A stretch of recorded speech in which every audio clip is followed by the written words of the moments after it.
देखिए,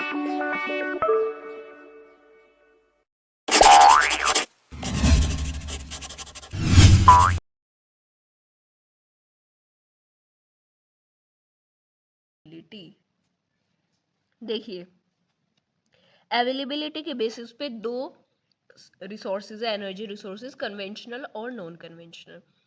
जो कन्वेंशनल है वही नॉन रेन्यूएबल है और जो नॉन कन्वेंशनल है वही रेन्यूएबल है।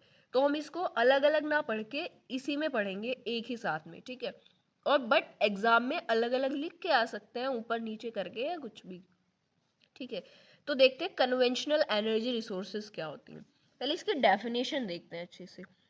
Conventional energy resource is defined as energy that cannot be economically extracted in the long run at a rate that will allow for self renewable। देखिए, वो एनर्जी रिसोर्सेज जो कि लॉन्ग रन में यानी बहुत लंबे टाइम के लिए हम नेचर से एक्सट्रैक्ट नहीं कर सकते, क्योंकि वो सेल्फ रिन्यूएबल नहीं हो पाएगी इजली। मतलब आपने देखा है कि फॉसिल फ्यूल्स को बनने में हजारों साल लग जाते हैं, तो वो इजीली रिन्यूएबल नहीं है। और non conventional energy resource is defined as energy that can be extracted economically in the long run at a rate that will allow for self renewable. देखिए, हमने सोलर एनर्जी आज यूज की, ठीक है, कल फिर से आ जाएगी, है ना। एक पीरियड पे वो तो सेट है और बहुत ही छोटे से पीरियड पे सेट है कि मतलब हाँ 12 घंटे 15 घंटे बाद सन को निकलना है, फिर सनराइज होगा, फिर हम यूज कर लेंगे, नॉट अ बिग डील, ठीक है। उसके बाद हम आगे देखते हैं। Conventional energy resources are non renewable means can not be renewed easily. इनको बहुत लंबा टाइम लगता है रिन्यूएबल होने के लिए, ठीक है। तो ये नॉन रिन्यूएबल एनर्जी रिसोर्सेज है। Non conventional energy resources are renewable, they can be renewed easily. वो क्या है, इजली रिन्यू की जा सकती है। ये लिमिटेड अवेलेबल है क्योंकि इनको इतना लंबा टाइम लग रहा है। अब हम बहुत जल्दी से इनको कंज्यूम कर लेंगे और डिप्लीट कर देंगे तो ऑफ कोर्स ये बचेंगी नहीं। ये तो जब इनको पूरा फिर से पूरा प्रोसेस डिकिंग का चलेगा देन जाके ये अवेलेबल होगी। और ये अनलिमिटेड है, आपको पता ही है। आप सन से सब कुछ रिलेट करते रहेंगे तो इजिली अंडरस्टैंड करते रहेंगे, क्योंकि आप अपने इन्वायरमेंट में जो चीज़ें जल्दी देखते हैं उनको जल्दी समझते हैं। एग्जॉस्टेबल, लिमिटेड है तो एग्जॉस्ट जल्दी खत्म हो जाने वाली है। और ये non exhaustible.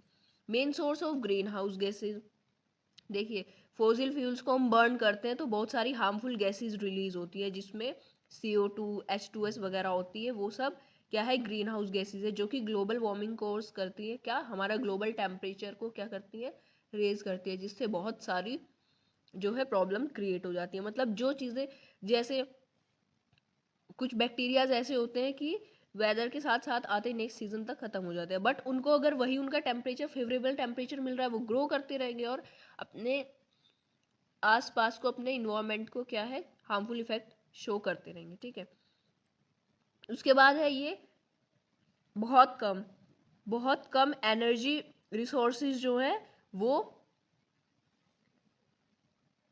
Green house gases release करती है। जैसे कि जियोथर्मल में है, जियोथर्मल में थोड़ा बहुत निकलता है ना, बट जो है सोलर एनर्जी उसमें कोई ग्रीन हाउस गैस नहीं निकलती, ऐसे अगर हम यूज़ करें तो, ठीक है। तो of course green house gases ज़्यादा निकल रही है तो पॉल्यूशन भी बढ़ जा रहा है, और ये वेरी लेस पॉल्यूशन और नेग्लिजिबल, ठीक है। कन्वेंशनल एनर्जी के लिए हम डेली बाय डेली पे करते हैं तो बढ़िया से मोर एक्सपेंसिव है रेदर देन नॉन कन्वेंशनल। देखिए, जैसे अगर हमने सोलर प्लेट को एक बार इंस्टॉल करा दिया और बैटरी से सेट करके अपने घर में पूरा कनेक्शन करा दिया, तो इनिशियली एक्सपेंसिव है, बट उसके बाद क्या है, फ्री ऑफ कॉस्ट आपको अवेलेबल है। आपने एक ही बार जो है उसका कैपिटल कॉस्ट में इन्वेस्ट किया है, उसके बाद नहीं करना पड़ रहा है, ठीक है।